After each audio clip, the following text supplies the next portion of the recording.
നമസ്കാരം, ഞാൻ ദിനേശ് സൗപർണിക. കഴിഞ്ഞ ദിവസം നമ്മളുടെ കുറ്റിമുല്ലത്തോട്ടം കാണാൻ 1-2 ആളുകൾ വന്നിട്ടുണ്ടായിരുന്നു. അപ്പോൾ അവർക്ക് ഇവിടുത്തെ കാര്യങ്ങളെല്ലാം ഈ കുറ്റിമുല്ല കൃഷിയുടെ പ്രത്യേകതകളും അതിൻ്റെ ബുദ്ധിമുട്ടുകളും എല്ലാം അവർ മനസ്സിലാക്കിയിട്ടാണ് പോയത്. അപ്പോൾ ഈ കുറ്റിമുല്ല കൃഷി ചെയ്യുന്ന ആളുകൾക്ക് വേണ്ടിയിട്ട് അവർ 2 കാര്യമാണ് ചോദിച്ചത്. നല്ല ഇനം കുറ്റിമുല്ലയുടെ തൈ കിട്ടുന്നതിനെ കുറിച്ച്. അപ്പോൾ ഓൺലൈനിലൊക്കെ ധാരാളം തൈ വരുന്നുണ്ട്. ഇപ്പോൾ ഈ പാലക്കാട്, കോയമ്പത്തൂർ, തമിഴ്നാട് ഏരിയ കുറേ സ്ഥലങ്ങളിൽ കുറ്റിമുല്ല കൃഷി വ്യാപകമായി ചെയ്യുന്നുണ്ട്. അപ്പോൾ ഈ കുറ്റിമുല്ല കൃഷിയുടെ തൈകൾ കിട്ടുന്നത് എൻ്റെ ആ ഒരു കാര്യം ചോദിച്ചപ്പോൾ ഇവിടെ ഇവർ കട്ട് ചെയ്യുന്ന സമയത്ത് അത് വരമ്പുകളിലൊക്കെ കുത്തിപ്പിടിപ്പിക്കും. ഇതുപോലെ ഇവരുടെ കണക്ഷനിലുള്ള ആളുകൾ, ഇപ്പോൾ കോയമ്പത്തൂർ ഭാഗങ്ങളിലുള്ള ആളുകളും ഡിണ്ടിഗൽ ഭാഗങ്ങളിലൊക്കെ ആളുകളൊക്കെ ധാരാളം കുറ്റിമുല്ല ചെയ്യുന്നുണ്ട്. അപ്പോൾ ഓരോ സ്ഥലത്തും അവർ കുത്തിപ്പിടിപ്പിക്കുന്ന തൈകൾ ഇവിടെ ഇല്ലാത്ത സമയത്ത് ഇങ്ങോട്ട് കൊടുക്കും, അവിടെ തൈകളില്ലാത്ത സമയത്ത് അങ്ങോട്ടൊക്കെ കൊണ്ടുപോകും. അങ്ങനെ നമ്മളുടെ കയ്യിലേക്ക് എത്തുന്ന തൈകളാണിത്. അതായത് ചെറിയ തൈ, വളരെ നൈസായ ഒരു തണ്ടുമ്മ വേരുള്ള തൈകൾ ഓൺലൈനിൽ വരുന്നുണ്ട്. അങ്ങനത്തെ തൈകൾക്ക് 10 രൂപയ്ക്ക് നമുക്ക് കിട്ടും.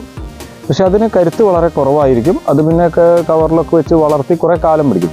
ഇത്തരം തൈകൾ, അതായത് ഇതിൻ്റെ കടവണ്ണം നിങ്ങൾക്ക് നോക്കാം കേട്ടോ. ഇതിൻ്റെ കടവണ്ണം നല്ല കമ്പാണ്, വലിയ കമ്പാണ്. ഇങ്ങനെയുള്ള തൈകൾ കവറോട് കൂടിയിട്ട് 25, കുറച്ച് വ്യത്യാസമുള്ളത് 30 രൂപയ്ക്കും ഇതിൽ നിന്നും പറിച്ചെടുത്തത് 20 രൂപയ്ക്കാണ് കൊടുക്കുന്നത്. അപ്പോൾ ഇപ്പോൾ അത് നമുക്ക് കുറച്ചെണ്ണത്തിലുള്ള ഓർഡർ ആയിട്ടുണ്ട്. ഇനി അത്രയും ബാക്കി തൈകൾ എത്തിയിട്ട് വേണം. അപ്പോൾ ഇങ്ങനത്തെ തൈകൾ, കരുത്തുള്ള നല്ല ഉണ്ട കുറ്റിമുല്ല തൈകൾ ആവശ്യമുള്ള ആളുകൾ നമ്മളെ കോൺടാക്ട് ചെയ്തോളൂ കേട്ടോ. പിന്നെ കുറ്റിമുല്ല കൃഷിക്ക് കാണാനും മനസ്സിലാക്കാനും അതിൻ്റെ കൂടുതൽ വിവരങ്ങൾ അറിയണമെങ്കിൽ ഫോൺ ചെയ്യാം. അല്ലെങ്കിൽ നിങ്ങൾക്ക് ഇവിടെ വന്നിട്ട് പാലക്കാട് കൊങ്ങാമ്പാറയാണ് ഇവിടെയുള്ള വന്നിട്ട് കാണാം. കാരണം അതിൽ നമ്മൾ കുഴിച്ചിട്ട് പൂവ് കിട്ടുന്നതിൻ്റെ ഇടയിലൊക്കെ കുറേ കാര്യങ്ങളുണ്ട്. അതായത് കുഴിച്ചിടുന്നത് മുതൽ വിളവെടുപ്പ് തൊട്ട് വിൽപ്പന വരെയുള്ള, വിപണനം വരെയുള്ള കാര്യങ്ങൾ വളരെ ശ്രദ്ധിക്കേണ്ടതാണ്. അതിൽ അസുഖങ്ങൾ വരും, അതിന് ട്രീറ്റ്മെൻറ്റ്, മരുന്ന് കൊടുക്കേണ്ടി വരും. ഇതൊക്കെ കൃഷിക്കാരോട് ചോദിച്ച്, നമ്മളെ ഈ ഭാഗത്തുള്ള ആളുകളോടൊക്കെ ചോദിച്ച് മനസ്സിലാക്കാൻ നിങ്ങൾക്ക് താല്പര്യമുണ്ടെങ്കിൽ അങ്ങനെ ചെയ്യാം, വിസിറ്റ് ചെയ്യാം. ഇപ്പോൾ പൂവില്ലാത്ത സമയമാണ്. ഇനി ജൂൺ ജൂലൈ മാസങ്ങളിൽ പൂവ് കുറയും.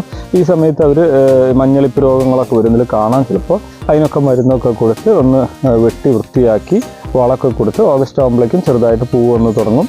ഇങ്ങനെയാണ് അതിൻ്റെ ക്രമം. അത് ഓരോ ഘട്ടം, എല്ലാ സമയത്തും ഒരേപോലെ പൂവ് കിട്ടില്ല. കുറച്ച് കാലം പൂവുണ്ടാവും, കുറച്ച് കാലം അത് പൂവില്ലാത്തൊരവസ്ഥ വരും. ആ സമയത്ത് അവർ വെട്ടലും വൃത്തിയാക്കലും ഒക്കെ ആയിരിക്കും.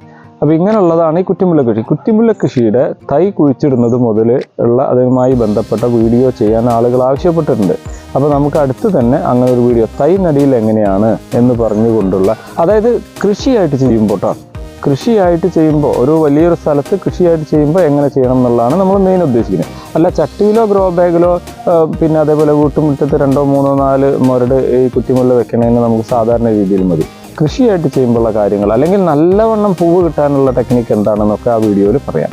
വീഡിയോ ഇഷ്ടമായിട്ടുണ്ടെങ്കിൽ നിങ്ങളുടെ സുഹൃത്തുക്കളുടെ അടുത്തേക്ക് ഷെയർ ചെയ്യുക. തൈകൾ വേണ്ട ആവശ്യമുള്ള ആളുകൾ പെട്ടെന്ന് തന്നെ കോൺടാക്ട് ചെയ്യട്ടോ. ഒരാഴ്ചൻ്റെ ഉള്ളിൽ നമുക്ക് തൈ വരും. അപ്പോൾ ആ തൈ കൊടുത്തു കഴിഞ്ഞാൽ പിന്നെ അടുത്ത ടേം അവർ വേര് പിടിച്ച് കിട്ടിയിട്ടാണ് നമ്മുടെ അടുത്ത് എത്തിക്കുക.